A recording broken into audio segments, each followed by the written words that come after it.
कार्यकर्ता गढ़ने की अद्भुत क्षमता के धनी और उसे सम्मान के साथ साथ संस्कार भी देने वाले श्रद्धेय गुरुजी गुलाब चंद शुक्ल की स्मृति में एक विशेष संवाद। श्री धीरेन्द्र मोहन आर्य उपाख्य मनीष आर्य जी के विचार और श्री सत्येंद्र कुमार त्रिपाठी जी के संयोजकता में प्रस्तुत यह बातचीत हमें संगठन, सेवा और संस्कार के उस जीवंत दर्शन से जोड़ती है जिसे गुरुजी ने केवल कहा नहीं, जिया भी। आइए इस प्रेरणा स्रोत संवाद में सहभागी बने। मैं सत्येंद्र कुमार त्रिपाठी, प्रवक्ता, राजकीय इंटर कॉलेज बहराइच।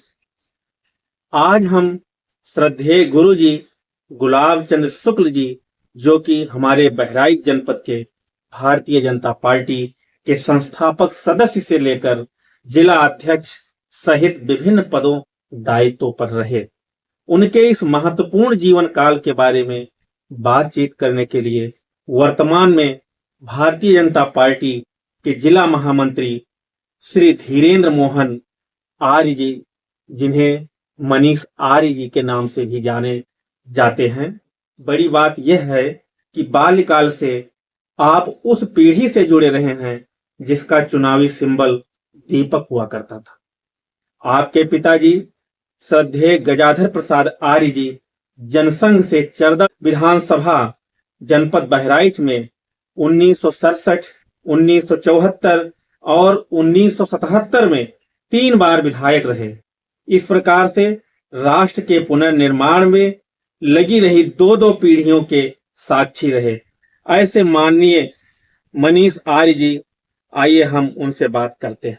सबसे पहले गुरुजी के विषय में बात करते हुए जानना चाहूंगा कि सबसे पहले आप श्रद्धेय गुरु जी के संपर्क में कैसे आए और कब आए? देखिए आदरणीय त्रिपाठी जी, मैं श्रद्धेय गुरु जी को सबसे पहली बार मैंने वर्ष 1984 में एक कार्यक्रम आयोजित किया गया था भारतीय जनता पार्टी बहराइच की ओर से, जिसमें श्रद्धेय अटल जी के आने की बात थी, लेकिन श्रद्धेय अटल जी किन्हीं कारणों से नहीं आ पाए थे। एक शिविर था 3 दिवसीय और उसके लिए एक विशेष रूप से व्यवस्था की गई थी। झिंगा घाट का जो पुल है उसके पास में एक सरयू नगर बसाया गया था। और बाद में मुझे इस बात की जानकारी हुई कि श्रद्धेय गुरु जी उस समय उनके जिम्मे भारतीय जनता युवा मोर्चा की जिम्मेदारी थी। मैं पहली बार गुरु जी को, जब मेरी अवस्था 10 वर्ष की थी, मैं पहली बार उन्हें देखा और उनके कार्यकलाप से बड़ा प्रभावित महसूस कर रहा था। फिर उसके बाद श्रद्धेय गुरु जी का मेरे घर आगमन होता रहा। मेरी भूमिका यही रहती थी कि घर के एक छोटे बच्चे के होने के नाते चाय पिलाना, पास जाके बैठना, चर्चाओं में भाग लेना। लेकिन वो चर्चाएं बाल मन पे कोई बहुत प्रभाव नहीं डाल पाई, लेकिन ये जरूर थे कि वो उस समय जो शब्द निकलते थे वो कहीं ना कहीं प्रेरित करते थे। वो कैसे प्रेरित करते थे मैं उसके बारे में बहुत विस्तार से नहीं कह सकता। लेकिन जब मैं बजरंग दल का दायित्व मेरे पास नहीं रहा और ऐसे ही एक दिन टहलते हुए अपने घर के पास में ही, चूंकि मेरा घर सलारगंज मोहल्ले में और मेरे सामने का जो वार्ड था वो चांदपुरा वार्ड था, तो वहां पे जहाँ फलों के ठेले लगते हैं वहां पे मेरी और गुरु जी की भेंट हो गई। उस समय श्रद्धेय गुरु जी पहली बार के नगर अध्यक्ष थे, तो वो साइकिल से टहल रहे थे, तो वहीं पे मेरी उनकी भेंट हो गई। मैंने उन्हें प्रणाम किया और बात करने लगा, तो उन्होंने पूछा और बताओ क्या हाल है, क्या कर रहे हो इस समय? तो मैंने बताया कि इस समय मेरा दायित्व नहीं रहा और इस समय खाली हो। तो उन्होंने कहा पार्टी का काम करोगे? मैंने कहा बिल्कुल, आप जो जिम्मेदारी देंगे उसका निर्वाह करूंगा। तो उन्होंने कहा अच्छा ऐसा करो कि चांदपुरा वार्ड के संयोजन का काम मैं तुम्हें सौंपता हूँ। तो उन्होंने मुझे चांदपुरा वार्ड के संयोजक के रूप में उसी जगह मुझे जिम्मेदारी दे दी और उन्होंने कहा कि चांदपुरा वार्ड संभालो। तो उस समय चांदपुरा वार्ड में मुझसे बहुत आयु में भी वरिष्ठ और अनुभव में भी वरिष्ठ स्वर्गीय मोतीलाल लाठी वाले, जी हरि प्रसाद, जी और उस समय के चांदपुरा वार्ड के जो अध्यक्ष थे फकीरे लाल केवट, जी जी इन 3 लोगों से हमारा परिचय उसी स्थान पर कराया और हमें जी। ये जिम्मेदारी सौंप दी। जी तो फिर मैं उनके साथ काम करने लगा, संगठन विस्तार में उनका सहयोगी बन के उनके साथ में काम करने लगा, योजना रचनाएं बनाने लगा। जी जीवन भी थोड़ा अनुशासित हुआ। जी फिर उसके बाद में जब भी चुनाव आते थे तो चुनाव में उस पूरे वार्ड के सभी कार्यकर्ताओं के साथ में आजाद कॉलेज में पोलिंग स्टेशन हुआ करता था। जी आजाद कॉलेज की उस पोलिंग स्टेशन पे भाजपा कार्यकर्ताओं को बहुत प्रताड़ित किया जाता था, लेकिन कुछ दैवीय कृपा रही, कुछ गुरुजी का आशीर्वाद रहा, कुछ उनकी प्रेरणा रही जी कि हम लोगों ने बहुत अच्छा परफॉर्म किया जी। और बहुत अच्छे मत भी हमको मिले। अच्छा चांदपुरा वार्ड के उस समय की जो मतदाता सूची थी उसमें 4500 वोट हुआ करते थे। जिन 4500 वोटों में हिंदू वोट 1100 उसमें जिनका उल्लेख था, लेकिन उसमें वहां पर जो मौजूद वोट थे जी जी वो मात्र 400 ही थे। और जो हमारा सबसे बड़ा परफॉर्मेंस रहा वो यही रहा कि 380 वोट हमको जी एक चुनाव में प्राप्त अरे हुए। वो सबसे बड़ा जी हमारा अचीवमेंट, जी हमारी पूरी टीम का वो एक अचीवमेंट रहा जी जी जो भारतीय जनता पार्टी के पक्ष में रहा। जी उसके पश्चात गुरुजी का दूसरा कार्यकाल प्रारंभ हुआ। तब तक मुझको युवा मोर्चा में जी मैं चला गया जी और फिर आगे के संगठन में कार्य करने लगा। जी जी जी।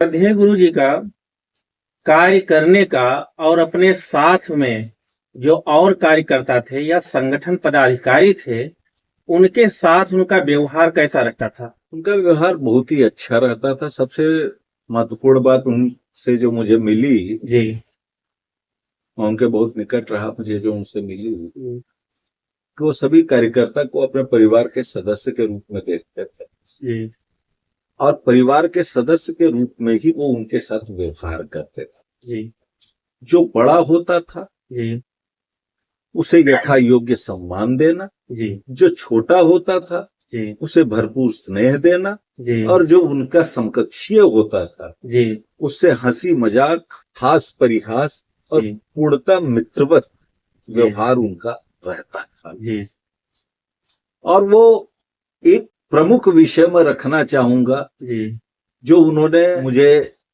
कहा, जी मैं उसका उल्लेख जरूर करना चाहूंगा जी कि प्रत्येक राजनीतिक कार्यकर्ता को जी अपने पुरुषत्व को अपने घर की खिड़की पर रख देना चाहिए जी और एक किन्नर की भांति समाज में चलना चाहिए। जी क्योंकि किसी भी जी समाज के किसी भी परिवार में जी अगर आप उसके घर के अंदर तक जा रहे हैं तो आपका चरित्र बहुत मजबूत होना चाहिए और आप लंगोटे के पक्के होने चाहिए। जी। ये उन्होंने बहुत महत्वपूर्ण सीख हम लोगों को, अच्छा जिसके कारण हमें काम करने में बेहद आसानी हुई। जी हम लोगों के बीच जब भी गए, जी कहीं भी गए, तो परिवार के भाव से ही गए और उसी प्रकार हमको सम्मान जी मिला।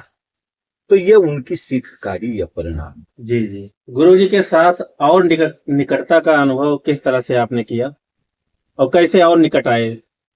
पार्टी में लगातार उनके साथ काम तो करते ही रहे, लेकिन यह था कि विभिन्न समयों में जैसे हमारे जिलाध्यक्ष कोई होते थे या हम जिस मोर्चे में काम कर रहे होते थे तो हमारे मोर्चे के जिलाध्यक्ष कोई होते थे, तो उनके साथ निकटता अधिक हो जाती थी। लेकिन यह कि पार्टी में काम करते हुए बराबर मिलना जुलना जी और चाय पीना ये तो हम लोगों में बराबर होता ही रहता था, जी बातचीत होती रहती थी। जी लेकिन अधिक निकटता जो हुई वो ये रहा कि सन 2009 में जी जब आदरणीय अक्षयलाल जी चाचा को जी जब लोकसभा क्षेत्र बहराइच का टिकट दिया गया परिसीमन के पश्चात, तो उस समय भारतीय जनता पार्टी का जो मूल ढांचा था उस ढांचे में काफी लोग इस टिकट से बहुत संतुष्ट नहीं थे, जिस कारण से काफी लोग असहयोग किए। अब कुछ लोग ऐसे भी थे जो पार्टी से बगावत करके दूसरे दलों के समर्थन में चले गए। ऐसे समय में पार्टी के अस्तित्व को बचाना जी हम लोगों ने अपना दायित्व समझा। जी तो गुरु जी उस समय लीडिंग पोजीशन में थे, जी अक्षयवर लाल जी मार्गदर्शक की भूमिका में थे, और मैं एक सहयोगी के रूप में उनके साथ खड़ा हुआ। और 2009 के चुनाव परिणाम के पश्चात जी जब पुनर्संगठन रचना की बात आई तो श्रद्धेय गुरु जी के साथ मुझे पूरे जिले का दौरा करने का अवसर मिला और मैं उनके साथ चला। जी लेकिन जिसमें सबसे ज्यादा मुझे बलाह विधानसभा में काम करने का अवसर मिला और संगठन के पुनर्निर्माण में जो सहयोग कर सकते थे, अपना गिलहरी योगदान वो अपना हमने किया। लेकिन नए सिरे से एक बहुत ही मजबूत संगठन खड़ा हुआ जी और संगठन खड़ा होने के बाद में जो संगठन निर्माण करता है उसकी यह भी अभिलाषा होती है कि उस संगठन पे को चलाने का अधिकार भी हमें मिले। बिल्कुल। तो गुरुजी ने भी यही इसी भावना के तहत जिला अध्यक्ष के लिए अपनी दावेदारी भी प्रस्तुत की। कार्यकर्ताओं के घर जब हम जाते थे उस समय के जो चुने हुए मंडल अध्यक्ष या जिला प्रतिनिधि, उस समय मैं भी जिला प्रतिनिधि था चपरिया मंडल से, तो उनके साथ मैं उनके मोटरसाइकिल से जाता था। जब मोटरसाइकिल से जाता था तो रात बिरात कहीं किन्हीं मंडल अध्यक्ष से भेंट हो, कहीं किन्हीं जिला प्रतिनिधि से भेंट हो, अपने लिए समर्थन मांगा जाता था कि संगठन के लिए भाई हमारा जो योगदान रहा उसकी समीक्षा आप करें, हमें अवसर दें, हमें काम करने का अवसर मिलेगा तो संगठन और अच्छा चलेगा, चलाने का प्रयास करेंगे। तो उसमें हम उनके और अधिक निकट आते गए और बहुत से उनके अनुभव जो अपने थे वो मुझसे साझा करते रहे। और उन साझा करते अनुभव में एक और बात मैं आपके सामने रखना चाहूंगा। जी बिल्कुल, स्वागत है। कि भारत की बंदोबस्ती व्यवस्था जो वर्तमान में है, आजादी के बाद से भी आज भी राजा टोडरमल की बनाई हुई बंदोबस्ती व्यवस्था में हमारा देश चल रहा है। यह मेरी जानकारी में नहीं था, यह उनके द्वारा ही सुनाए गए संस्मरण के द्वारा मुझे ज्ञात हुआ। ये बंदोबस्ती व्यवस्था आज भी राजा टोडरमल की बनाई हुई, हम उसी के साथ चल रहे हैं। बहुत से ऐसे अनुभव, बहुत सी ऐसी बातें जो साथ चलते हुए वो साझा करते रहते थे, जिससे मुझे बहुत कुछ सीखने को, बहुत कुछ अनुभव करने को मिला। फिर उसके बाद में जब चुनाव हुए तो भाग्य रहा कि चुनाव में पहला चुनाव गुरुजी नहीं जीत पाए जिला अध्यक्ष का, कुछ ही मतों से हम चुनाव हार गए और हमारे जिला अध्यक्ष संचित सिंह जी हुए। तत्पश्चात जो 2013 का जब कार्यकाल समाप्त हुआ और 14 के जब चुनाव होने लगे तो उस समय हम लोगों ने बड़ी मेहनत की और फिर उस प्रयास में आदरणीय गुरुजी हम सबके जिलाध्यक्ष बने। पहली बार 2012 में बने? नहीं, 2010 में चुनाव हुए थे, 13 हो गया था, 13 क्योंकि 3 वर्ष का कार्यकाल उस समय था तो 13 में बने थे। और फिर उनके साथ में मैं जिला मंत्री के रूप में काम किया। इसके पहले वाले कार्यकाल में भी मैं जिला मंत्री था और श्रद्धेय गुरुजी जिले के महामंत्री थे और उनके साथ काम करने का बराबर अवसर रहा, बराबर काम करते रहे। फिर उसके बाद जब गुरुजी अध्यक्ष हुए उसके बाद मैं उनके साथ जिला मंत्री के रूप में काम करता रहा। जिला उपाध्यक्ष वीरेंद्र प्रताप मिश्रा जी थे, जिला मंत्री सुनील श्रीवास्तव जी थे, जिला मंत्री स्वर्गीय मनोज मिश्रा जी, हम सब लोग बड़ा ही अच्छा और बड़ा ही गौरवशाली कार्यकाल रहा। और उन्हीं के नेतृत्व में 2014 का लोकसभा का जो चुनाव था हम लोग जीते और जीतने के पश्चात में पहली बार मोदी सरकार में एक कमल की जो माला थी उस माला में एक कमल बहराइच का हम देने में कामयाब रहे। तत्पश्चात फिर गुरुजी के साथ में उठना बैठना बराबर रहता था। 2017 के चुनाव और 2019 के चुनाव में विधानसभा का मैं प्रभारी के रूप में जब मुझे दायित्व मिल गया तो विधानसभा में रहते हुए काम कर रहा था। तो अमूमन भेंट नहीं कर पाता था, व्यक्तिगत रूप से नहीं मिल पाता था, जी लेकिन जब कभी मिलता था जी तो गुरु जी को बड़ी शिकायत रहती थी कि तुम मिलते क्यों नहीं। जी तो ये उनका वात्सल्य, उनका प्रेम था। जी तो मैं उनकी बात को यही कहता था कि गुरु जी आप ही के दिखाए हुए ध्येय मार्ग पे चल रहा हूँ, काम तो आप ही का कर रहा हूँ। जी तो कहते थे ये काम भी करो लेकिन मिलते भी रहो, क्योंकि अगर मिलते नहीं रहोगे जी तो क्या करना है ये सीख नहीं पाओगे। जी ये बात बिल्कुल सही कहते थे जी कि जब तक सही मार्गदर्शन नहीं होगा। जी आज वो हमारे बीच नहीं है, लेकिन आज इस चीज का आभास होता है कि कितनी महत्वपूर्ण बात वो कहते थे कि अगर सीखोगे नहीं तो कर नहीं पाओगे। जी आज अभाव महसूस होता है, जी जी आज वो अभाव मुझे जी महसूस होता है। बिल्कुल लेकिन जब कभी भी मिलता था, बड़े प्रेम से पूरे परिवार का हाल चाल लेना, हमारा हाल पूछना, क्या करते हो क्या नहीं करते हो, क्या जीवनचर्या है, एक एक चीज पे बड़े विस्तार से बात करते थे। जी जो मेरे योग्य होता था वो कहते थे, जो करणीय होता था वो कहते थे।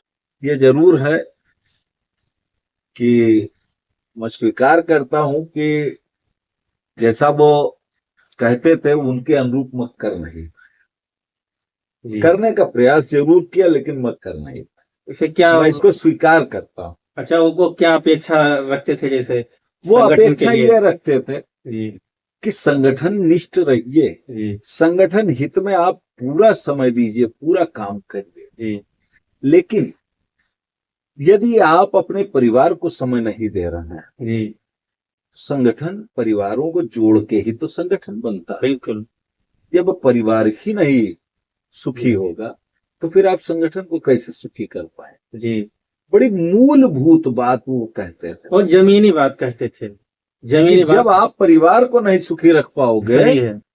तो आप कैसे संगठन करोगे और कैसे संगठन को सुखी रख पाओगे। बड़ी मूलभूत बात वो कहते थे जी और वो वास्तव में बिल्कुल सही जी और तथ्यात्मक बात है, जो व्यवहारिक, जी कि जब हम सभी दायित्वों का जी निर्वाह जी अच्छे ढंग से कर पाएंगे जी तभी अच्छे नागरिक भी बन सकते हैं, अच्छे कार्यकर्ता भी बन सकते हैं जी और हम अच्छे जी हर रूप में हो सकते हैं। जी लेकिन उसके लिए जरूरी है कि सबसे पहले रूप को व्यवस्थित किया जाए। जी जो सबसे पहली जिम्मेदारी है जी उसको प्राथमिकता दें। जी एक सबसे बड़ा चैलेंज होता है या सबसे बड़ी चुनौती होती है कभी भी संगठन के दायित्वों का निर्वाह करते हुए कि हम जो थोड़ा बहुत असंतुष्ट हो गए हैं कार्यकर्ता या समकक्ष पदाधिकारी, उनको साथ में कैसे जोड़ें। तो इस नजरिए से गुरु जी का कैसा तरीका रहता था काम करने का? अरे उनका तरीका तो बहुत अच्छा था, वो असंतुष्ट तो किसी को रहने ही नहीं देते थे। जी वो असंतुष्ट किसी को नहीं रहने देते थे और वो सभी को संतुष्ट कर लेते थे। उसका एक जो सबसे प्रमुख कारण था जी कि परिवार भावना जो उनके अंदर थी, जी वो तुरंत संबंध जोड़ लेते थे, सही है, आत्मीय हो जाते थे। संबंध जोड़ लेते थे। जैसे मुझे ध्यान है एक चीज कि श्रद्धेय गुरु जी जी की बेटी का विवाह जी हुजूरपुर क्षेत्र में हुआ। जी तो हुजूरपुर क्षेत्र में बेटी की ससुराल है, जी इस नाते से हुजूरपुर के रहने वाले वो एक पक्ष सिंह जी थे, दिवंगत हो गए, हमारे मंडल अध्यक्ष हुआ करते थे। आपका नाम इस समय भूल रहा हूं, जगदीश बख्श सिंह जी, जी स्वर्गीय जगदीश बख्श सिंह जी मंडल अध्यक्ष हुआ करते थे हुजूरपुर मंडल के। जी आदरणीय संचित सिंह जी जो पूर्व के जिला अध्यक्ष हैं। जी तो इन दोनों लोगों से जब बात करते थे तो उसमें रिश्तेदारी का भाव जोड़ लेता था कि आप तो मेरे रिश्तेदार हैं। जी जी ऐसे जो छोटा होता था तो मेरे लड़के हो, बराबर वाला है भाई हो, बड़ा जो है दादा हो, काका हो, वो संतुष्ट कर लेते थे। जो ये पारिवारिक भाव था जी ये सभी को जोड़े हुए, सामंजस्य की अद्भुत क्षमता थी वो उनके अंदर भूख थी। बहुत थी। उसका जो सबसे जी। प्रमुख मूल जो उस था वो यही था कि उनके अंदर का पारिवारिक भाव, जो उनके कथन में ही नहीं, उनके व्यवहार में था। व्यवहार में था। कथन में होना और व्यवहार में होना दो अलग अलग तो चीजें निश्चित रूप होती हैं। से इसका फायदा भारतीय जनता पार्टी को, संगठन को भी मिला होगा उनके व्यक्तित्व का। बहुत मिला, बहुत मिला। तमाम ऐसे लोग रहे होंगे जो पहले दूसरी पार्टियों में रहे होंगे, उनको अपने संबंधों से जोड़ के और मुख्य धारा में पार्टी के लाए। देखिए, पार्टी के जितने मुखर जी और प्रखर जी ध्वजवाहक यदि कहा जाए जी तो श्रद्धेय गुरु जी ही थे। जी आप सोचिए कि एक छोटी सी नैया जो सन 1980 में जी भारतीय जनता पार्टी के रूप में चली हो, जी जिसके अस्तित्व को लोग बहुत कम करके आंक रहे हों, जी जिसके अस्तित्व के उद्भव की किसी ने कामना और कल्पना तक न की हो, जी उसके ध्वज को कंधे पे लाद के जी चलने का साहस कौन कर सकता है? बिल्कुल। एक नायकत्व था उनके अंदर, एक नायकत्व का बहुत सही शब्द प्रयोग किए हैं। एक नायकत्व था उनके अंदर। जी वो ध्वज लेके ही नहीं चल रहे थे, उस विचारधारा को लेके चल रहे थे। विचारधारा। उस विचारधारा को लेके जो चल रहे थे, वास्तव में वो पार्टी का जो वैचारिक अधिष्ठान है अच्छा। उसको जी रहे थे। जी पार्टी के वैचारिक अधिष्ठान को वो जी रहे थे और उसी को उन्होंने संपूर्ण जीवन जिया। जी और उसी का विस्तार किया। उसी का वो विस्तार करते रहे। जी कोई आया नहीं आया ये बहुत बड़ी बात तो नहीं है, लेकिन जितना था जी वो जाने न पाया। जी जी आया तो आया, जो था वो जाने न पाया। जी ये उनके अंदर था। जी कुछ गया नहीं, आया ही। जी लेकिन मूलभूत कार्यकर्ता के सम्मान के सामने वो आयातित कार्यकर्ता के सम्मान को दूसरे दर्जे पे ही रखते हैं। पार्टी का जो मूलभूत कार्यकर्ता है जी उसका सम्मान सबसे पहले, जी जी ये उनकी प्राथमिकता होती है। चाहे जितना बड़ा नेता हो, दूसरे दल से आया है, ठीक है, आया है, स्वागत है, काम करे, अपना स्थान बनाए, जी अपनी पहचान बनाए। जी बनाता है तो बहुत अच्छा है, पार्टी हित में काम करे बहुत अच्छा है, जी लेकिन उसके फाइनेंशियल स्टेटस, जी उसके पॉलिटिकल स्टेटस के सामने हमारे मूलभूत कार्यकर्ता का स्टेटस बिलो नहीं होगा। इस चीज पे वो कंप्रोमाइज नहीं करते थे। जी इस चीज पे वो कंप्रोमाइज नहीं करते थे। श्रद्धेय गुरु जी के जीवन मूल्यों को हम किस तरह से रूपायित कर सकते हैं, या उनके जैसे और लोग जिस जीवन मूल्य को, विचारधारा के को आगे बढ़ाने का प्रयास किया, आज वो नहीं है हमारे बीच में, तो उनके बुने सपनों को हम कैसे साकार कर सकते हैं, या उनके वैचारिक सिद्धांतों को हम कैसे आगे बढ़ा सकते हैं, उसके लिए क्या क्या आवश्यक समझते हैं आप? तो पार्टी जी, मैं थोड़ा और विस्तार से इसका उत्तर दूंगा जरा।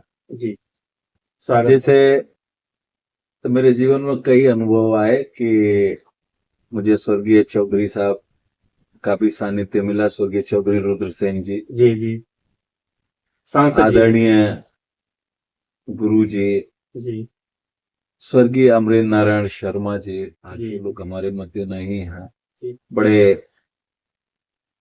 प्रमुख लोग हैं जी जिन्होंने भारतीय जनता पार्टी की स्थापना में जिनका बड़ा योगदान।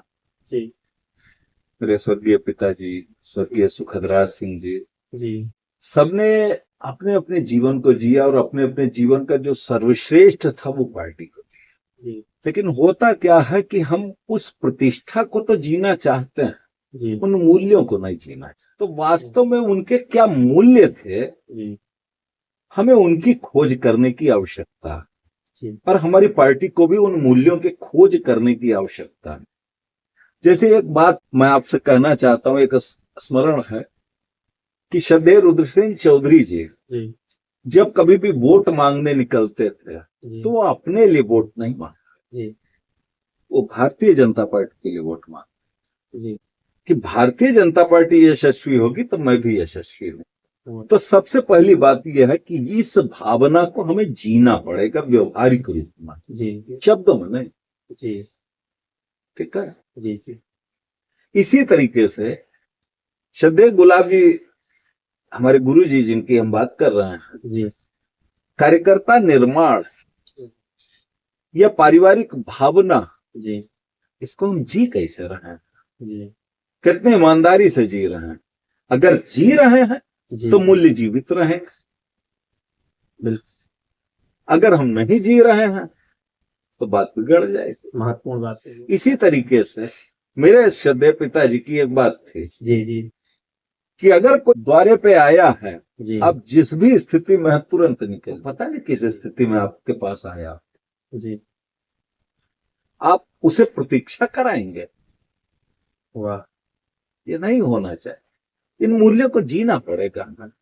मुझे लगता है यही जनप्रतिनिधि का बहुत ही सही मूल्य है। श्रद्धेय अमरेंद्र जी का भी प्रसंग यहाँ पे रखना चाहूंगा जी कि श्रद्धेय अमरेंद्र जी जब संगठन मंत्री के रूप में यहाँ पे आए तो उनको हफ्तों बीत गए कप चाय के, जो आश्रय स्थल था वहां से भी वो हटा दिए गए, जी लेकिन वो संकल्पित थे कि पार्टी को यशस्वी करना।